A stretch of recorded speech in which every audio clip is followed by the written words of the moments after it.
Halo, selamat pagi, semangat di hari kedua ya. Perkenalkan, saya Rika. Jadi, teman-teman semua, Bapak Ibu, kita akan memulai edukasi siang di hari kedua untuk Indonesia Sehat. Oke.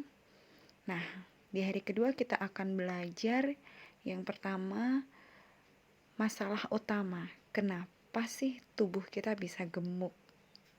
Nah, ini adalah proses alami dari tubuh kita. Teman-teman, Bapak Ibu semua, apapun itu di makanan kita, baik itu karbohidrat, protein atau lemak ya, yang masuk itu akan dikeluarkan sebagai tenaga. Nah, bagaimana antara energi dari input dan output tersebut itulah yang mempengaruhi berat badan kita. Jika yang masuk itu lebih kecil dari yang dikeluarkan, atau artinya kalori defisit, maka secara tidak langsung berat badan akan berkurang. Nah, jika yang masuk itu sama dengan yang keluar atau seimbang, maka berat badan akan tetap aja atau stabil. Nah, apabila yang masuk lebih banyak ketimbang yang dikeluarkan atau kalori surplus, maka berat badan akan bertambah juga. Ya. Nah, bagaimana prosesnya? Ini kita contohkan sebagai contoh namanya Ratna ya. Seorang wanita yang usia 35 tahun dengan kebutuhan kalori 1.300 kalori per hari. Nah, jika Ratna itu makan pagi dengan 500 kalori, itu digambar mungkin seperti nasi campur ya. Namun ada beberapa mungkin yang tidak berusaha untuk tidak makan nasi. Contoh pagi-pagi itu misalnya kayak nasi kuning ya yang kecil itu juga sama setara dengan 500 kalori. Atau mungkin dengan kue, kopi, jajanan pasar itu rata-rata sudah 500 kalori bahkan lebih. Nah, makan siang ini seperti digambar itu nasi padang 700 kalori. Wow. Mungkin kalau ada yang berusaha tidak makan nasi, contohnya seperti makan pecel ya, bumbu kacang. Nah, itu juga setara dengan 700 kalori loh. Wow. Terus makan malam, kalau digambar contohnya nasi goreng ya. Tapi kalau kita makan mie kuah itu juga 400 kalori. Ya, sama artinya jika misalnya totalnya 1.600 kalori walaupun tanpa nasi, misal pagi dengan jajanan pasar dan kopi susu, atau siang dengan pecel ya, terus makan malam dengan mie kuah. Oh, itu juga 1.600 kalori juga. Artinya sudah melebihi dari kalori yang ditetapkan. Jadi kelebihan 300 kalori itu terus berlangsung lama. 1 bulan, 3 bulan, 5 bulan, 6 bulan, 10 bulan, dan itu akan menumpuk di dalam tubuh. Ya. Nah, seperti apa sih solusinya untuk mendapatkan berat ideal? Oke, kita akan mengatur 80% pola makan, dan 20% aktivitas fisik. Oke, jadi jika itu kita atur, maka kita akan bisa merubah tubuh kita yang tadinya gemuk menjadi lebih ideal. Cara yang seperti mana yang akan dipilih? Nah, ini dia dari Kementerian Kesehatan Indonesia sharing kepada kita tentang tumpeng gizi seimbang. Yang disarankan yaitu yang pertama, batasi konsumsi pangan manis, asin, dan berlemak. Karena itu pastinya mengandung kalori yang sangat tinggi. Terus yang berikutnya, lakukan aktivitas fisik yang cukup dan pertahankan berat badan ideal. Yang berikutnya, konsumsi lauk pauk yang mengandung protein tinggi. Terus disarankan juga untuk sarapan, minum air putih yang cukup dan aman, makan buah dan sayur. Yang terakhir adalah membaca label pada kemasan pangan. Menjadi konsumen yang cerdas ya. Oke, ada 2 cara untuk memiliki berat badan ideal. Yang pertama adalah cara yang tidak cepat, yang B adalah cara yang cepat. Cara yang tidak cepat bisa dilakukan dengan diet. Diet di sini artinya bukan mengurangi makan ya. Ini adalah arti sesungguhnya, yaitu mengatur pola makan. Cara BB ideal yang cepat itu bisa dengan minum obat, kapsul, teh pembakar lemak, penahan nafsu makan, atau minum obat pencahar. Nah, ini yang membuat untuk cara yang tidak cepat dengan diet itu hasilnya akan bertahan lebih lama dibandingkan dengan yang memakai obat-obatan tadi. Dan jika dilihat yang hilang, nah untuk yang cara yang tidak cepat itu memang benar-benar lemak yang hilang. Namun hati-hati dengan cara yang instan, yang cepat ya. Itu bisa jadi air atau bisa jadi otot kita yang turun. Nah, ini dia.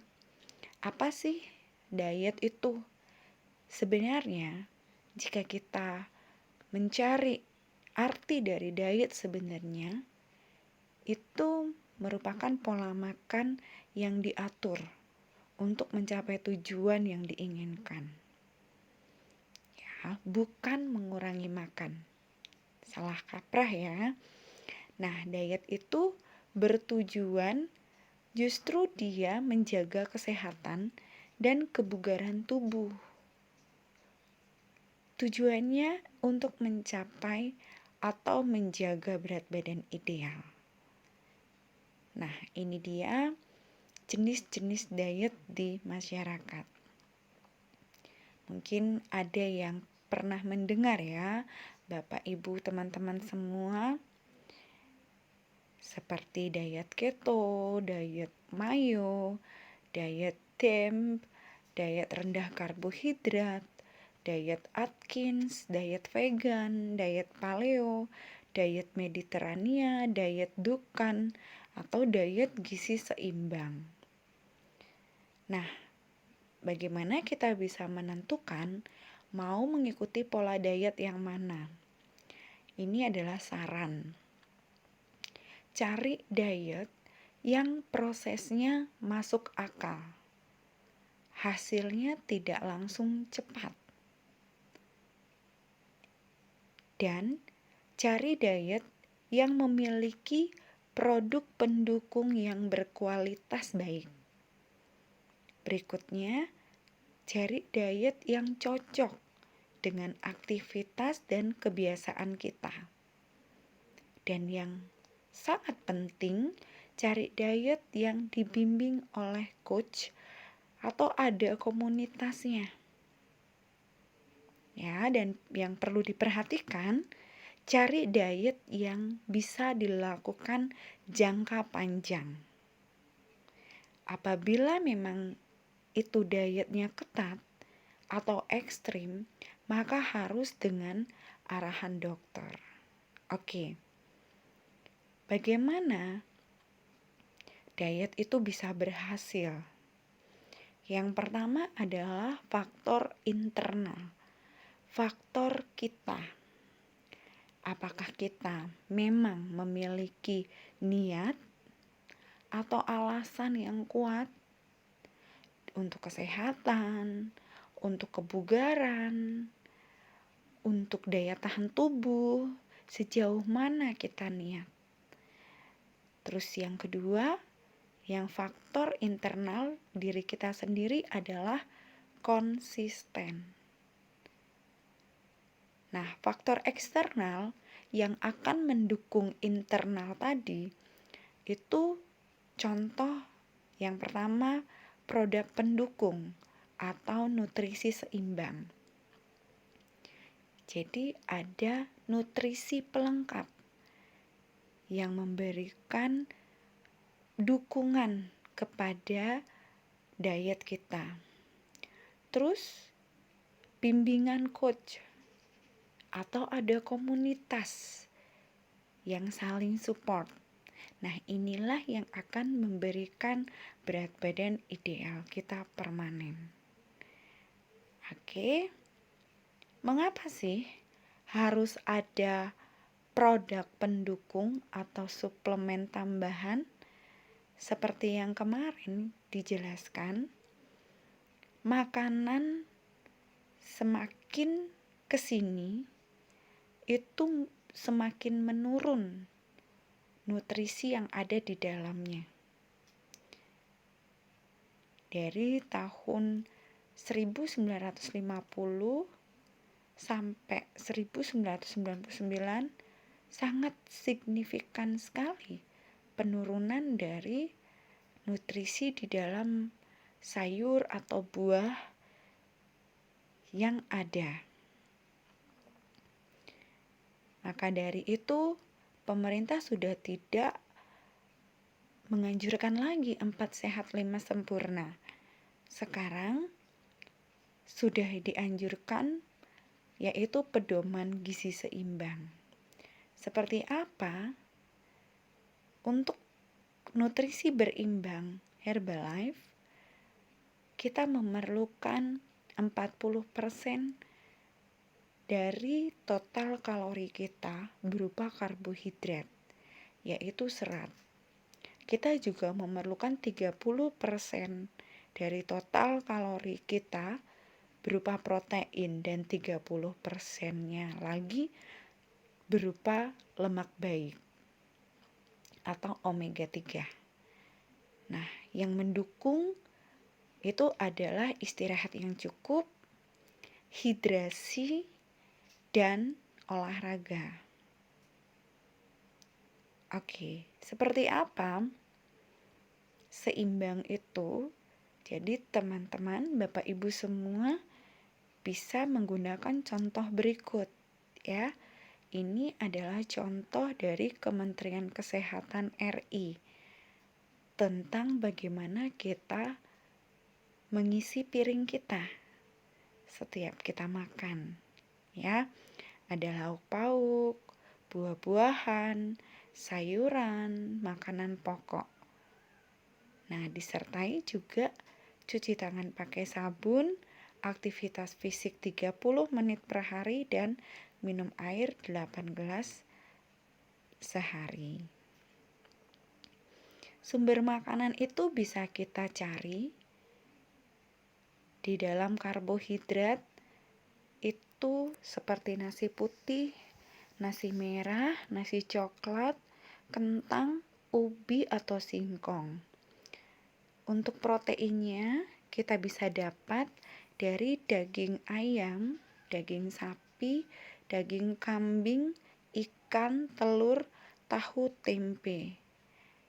Namun jangan digoreng, utamakan untuk rebus dan panggang. Namun untuk diperhatikan ya, daging merah itu selalu mengandung lemak jenuh yang tinggi. Daging merah contohnya babi, sapi, kambing, bebek. Nah, sumber makanan serat itu adalah dari semua jenis buah dan semua jenis sayur.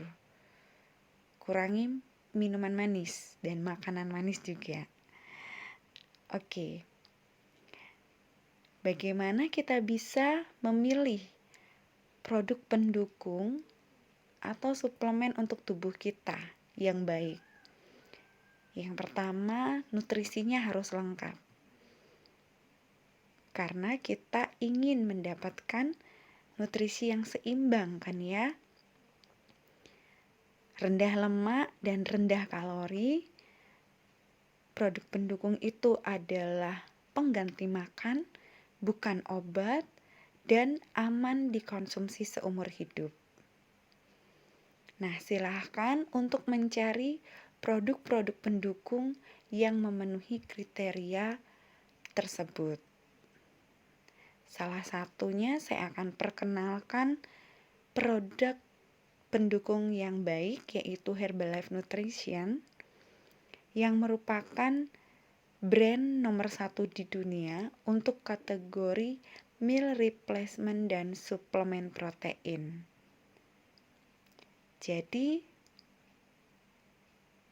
Formula One ini dalam satu porsi itu setara dengan potasium dari pisang, protein dari ikan kod, vitamin C-nya dari jeruk, vitamin E dari minyak bunga matahari, vitamin A dari keju, dan kalsium dari yogurt. Namun, itu sudah bisa kita nikmati dari satu gelas shake. Gak perlu makan pisang, ikan laut, vitamin C, jeruk, yogurt, keju, atau minyak bunga matahari sekaligus. Dan kalorinya sangat rendah dibandingkan kalau kita makan itu semua ya. Juga tidak ada lemak.